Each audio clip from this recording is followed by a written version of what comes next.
Hello learners, मैं बलराम आज फिर आप सभी के सामने उपस्थित हुआ हूं और कसम खा के आया हूं कि समझा कर मानूंगा।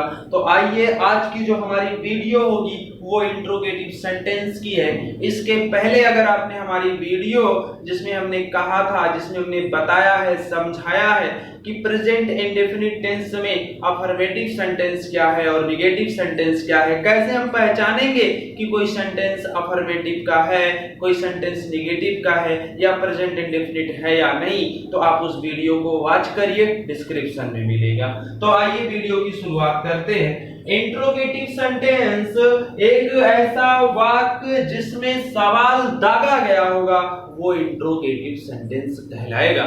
मतलब ये है कि ये जो इंट्रोगेटिव सेंटेंस है इसमें सवाल पूछा जाएगा और सवाल दो तरीके से पूछा जा सकता है। इंट्रोगेटिव दो तरीके का होगा। एक ऐसा इंट्रोगेटिव सेंटेंस जिसका जवाब हम यस या नो में दे ले जाएंगे, उसको हम कहेंगे यस या नो टाइप। और एक ऐसा इंट्रोगेटिव सेंटेंस होगा जिसका जवाब हम यस या नो में नहीं दे पाएंगे, वो कहेगा WH टाइप का। आइए हम थोड़ा सा समझ लेते हैं। जैसे हमने कह दिया, क्या राधिका नाचती है?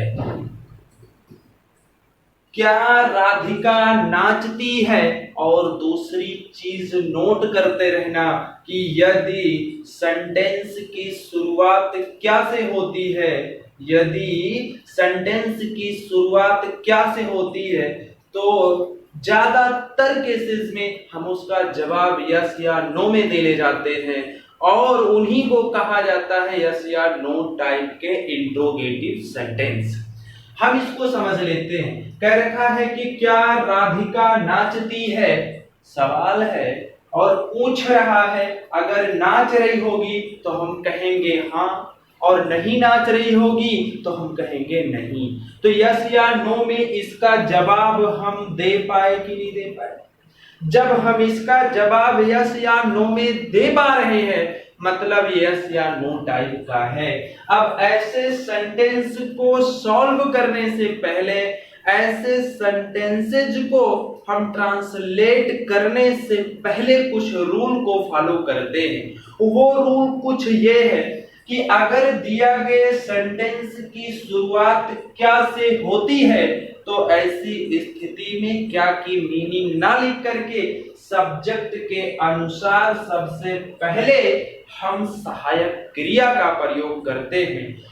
और हमने आपको ये बताया है कि अगर सेंटेंस में कोई प्रश्नवाचक शब्द आया होगा या निगेटिव शब्द आया होगा तो उसके साथ हम डू और डज लगाएंगे, क्योंकि डू और डज के दो ही दोस्त हैं, एक है नॉट, दूसरा है क्वेश्चन वर्ड। आइए हम समझते हैं। तो रूल कह रखा है कि अगर सेंटेंस की शुरुआत क्या से हुई है तो क्या की मीनिंग ना लिख करके सेंटेंस के हिसाब से सबसे पहले हेल्पिंग वर्ब आएगी। सब्जेक्ट को चेक करिए, सब्जेक्ट है क्या? सब्जेक्ट मिल रहा है कि सब्जेक्ट राधिका है। अब दूसरी अप्रोच लगाओ कि राधिका सिंगुलर है या प्लूरल, तो जवाब मिलेगा कि राधिका सिंगुलर है। भैया जब ये राधिका सिंगुलर हुई, राधिका अगर सिंगुलर हुई तो सिंगुलर वाली हेल्पिंग वर्ब क्या होगी? डज। राधिका के हिसाब से सहायक क्रिया का प्रयोग पहले किया गया है तो डज। इसके तुरंत बाद हम प्रयोग कर लेंगे सब्जेक्ट का, डज राधिका।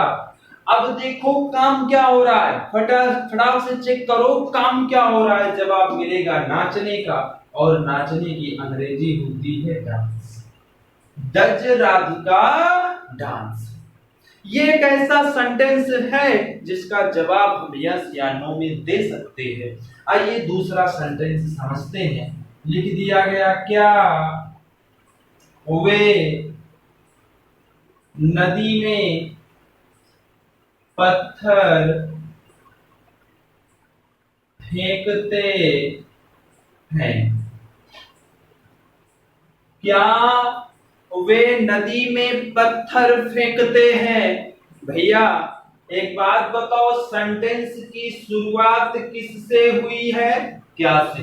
रूल कह रहा है कि अगर सेंटेंस की शुरुआत क्या से होती है तो ऐसी स्थिति में क्या की मीनिंग को ना लिख करके सब्जेक्ट के हिसाब से सहायक क्रिया का प्रयोग पहले किया जाएगा, और सहायक क्रिया दो ही हैं, डू और डज।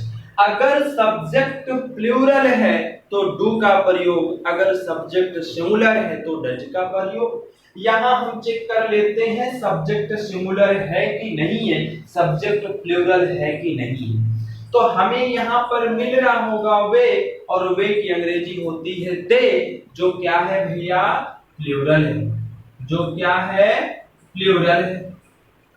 अगर इनकेस आपको ये नहीं समझ में आ रहा है कि सब्जेक्ट सिंगुलर है या प्लूरल है, तो आप अंतिम वाले शब्द को देख लीजिएगा। अगर चन की बिंदी लगी हुई है तो नॉर्मली समझ लीजिएगा, ज्यादातर केसेस में समझना कि फिर इसमें आया हुआ सब्जेक्ट प्लूरल है। क्या है भैया? प्लूरल है। अब यही तो रूल कहा है कि इसके हिसाब से सहायक क्रिया को पहले लगा लेना है, तो हम सहायक क्रिया को पहले लगा लिए, डू दे। अब पता करो काम क्या हो रहा है, जवाब मिलेगा फेंकने का काम हो रहा है, तो भैया लिख लिए हम थ्रो। डू दे थ्रो क्या फेंक रहा है? पत्थर फेंक रहा है। Do they throw the stone, throw stone. अब सवाल यह कि कहां फेंक रहा है, तो जवाब मिलेगा into the river, into the river. यहां तक बात हुई। अब ये तो था यस या नो टाइप का। अब हम थोड़ा सा समझ लेते हैं कि जब यस या नो में हम जवाब नहीं दे पाएंगे तब क्या होगा। अब दूसरा, और ऐसा सेंटेंस जिसका जवाब हम यस या नो में नहीं दे पाएंगे, याद रखना वहां पर प्रश्नवाचक शब्द बीच में आएगा। जैसे वे अपना पाठ क्यों याद करते हैं? वे अपना पाठ क्यों याद करते हैं? तो देखने में लग रहा होगा वे अपना पाठ क्यों याद करते हैं, तो प्रश्नवाचक शब्द दिखा, कहां पर आया है?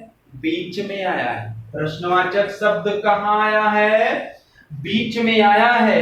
तो क्या हम इसका जवाब यस या नो में दे लेंगे? वे अपना पाठ क्यों याद करते हैं, क्या इसका जवाब हम यस या नो में दे पाएंगे? तो जवाब मिलेगा नहीं दे पाएंगे। इसका जवाब हम यस या नो में नहीं दे पाएंगे, और जब यस या नो में जवाब नहीं दे पाएंगे तब रूल बदल जाता है।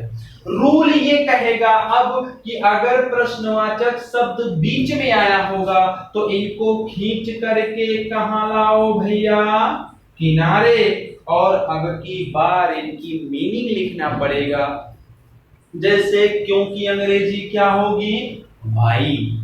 इसके तुरंत बाद सहायक क्रिया चेक करो, सब्जेक्ट के हिसाब से ही सहायक क्रिया आएगी। और हमने अभी अभी कहा कि अगर ना समझ में आए कि सब्जेक्ट सिंगुलर है या प्लूरल है तो अंत में चेक कर लेना, अगर चन की बिंदी दिखी तो समझ लेना सब्जेक्ट प्लूरल है, अगर चन की बिंदी नहीं दिखी तो सब्जेक्ट सिंगुलर है। यहाँ चन की बिंदी दिख रही है, मतलब सब्जेक्ट प्लूरल, तो व्हाई डू दे। पहले क्या आया? प्रश्नवाचक शब्द, हेल्पिंग वर्ब, तुरंत बाद सब्जेक्ट, व्हाई डू दे। अब काम क्या हो रहा है? याद करने का। व्हाई डू दे लर्न, क्या याद कर रहा है? अपना पाठ। तो क्या हो जाएगा भैया? His lesson. अब हमारी बात ध्यान से सुनना। अपना जरूरी नहीं है कि अपना की मीनिंग हर जगह हिज ही आएगा। अगर हिज नहीं होगा, यहां पर होगा their lesson. THEIR, dear relation. अगर सब्जेक्ट यहां पर वह होगा और लड़के से संबंधित होगा तो अपना की अंग्रेजी यहां पर हिज लिखी जाएगी। अगर यहां पर सब्जेक्ट लड़की होती मीन्स फीमेल होती तब हम यहां पर अपना की अंग्रेजी हर लिख देते। अगर यहां पर हम देख रहे हैं सब्जेक्ट वे है, प्लूरल है, तब हम एक चीज की यहां पर अपना की अंग्रेजी फिर डियर होगा। जरूरत जैसी रिचार्ज वैसा। तो यहां तक हम बात कर लिए। आई होप आप सभी को समझ में आया होगा। ये तो था इंट्रोगेटिव सेंटेंस। अब हम दूसरे सेंटेंस पर थोड़ी सी चर्चा कर लेते हैं। इंट्रोगेटिव निगेटिव सेंटेंस पर। किस पर भैया? इंट्रोगेटिव निगेटिव सेंटेंस पर। इंट्रोगेटिव निगेटिव सेंटेंस पर। ये खामखा पढ़ना है बगैर मतलब का, लेकिन पढ़ाएंगे समझाएंगे फिक्स समझ में आएगा। एकदम लल्लू वाली चीजें हैं, आओ समझाते हैं। इंट्रोगेटिव निगेटिव सेंटेंस मतलब प्रश्नवाचक शब्द तो रहबे करेगा, साथ में एक स्टपनी भी लाएगा और उसका नाम है नहीं, जिसकी अंग्रेजी होती है नॉट। अगर सेंटेंस क्या होगा? इंग्लिश में होगा तब नॉट आएगा। अगर सेंटेंस हिंदी में होगा तो नहीं आएगा। यहां तक बात क्लियर। तो आओ हम इसको थोड़ा सा समझ लेते हैं। जैसे एग्जांपल से, वे अपना पाठ क्यों नहीं याद करते हैं? आप देख पा रहे होंगे कि कोई खास बदलाव नहीं है सेंटेंस में, हल्का सा डिफरेंस है कि इस वाले सेंटेंस में नॉट आ गया है। क्या आ गया भैया? नॉट आया है, नहीं आया हुआ है, और पहले से ही तो प्रश्नवाचक था ही था। तो इसको करेंगे कैसे भाई? पुराना रूल कि प्रश्नवाचक शब्द की अंग्रेजी सबसे पहले तो हमने लिख लिया भाई, तुरंत बाद हेल्पिंग वर्ब सब्जेक्ट के हिसाब से, तब क्या हो जाएगा? सब्जेक्ट के हिसाब से helping verb do, why do, तुरंत बाद क्या होगा? Subject not. अब पता करो काम क्या हो रहा है तो पाओगे याद करने का, तो क्या हो जाएगा? लर्न। क्या याद कर रहा? अपना पाठ। सब्जेक्ट चेक करो। अपना की मीनिंग लिखने से पहले हमें सब्जेक्ट चेक करना होगा कि सब्जेक्ट लड़का है कि लड़की है या फिर क्या है। तो जवाब मिलेगा यहां पर वे है, तो वे के लिए अपना की अंग्रेजी होगी डियर, DHEIR, डियर लेसन। ये है इंट्रोगेटिव निगेटिव सेंटेंस। कुछ नहीं है, खामखा पढ़ना है, सिर्फ नॉट लगा देना है, हल्का सा फर्क है और कुछ नहीं है। आज के लिए इतना ही। आप सभी का धन्यवाद। अगर वीडियो पसंद आया हो तो लाइक शेयर सब्सक्राइब जरूर करें। धन्यवाद।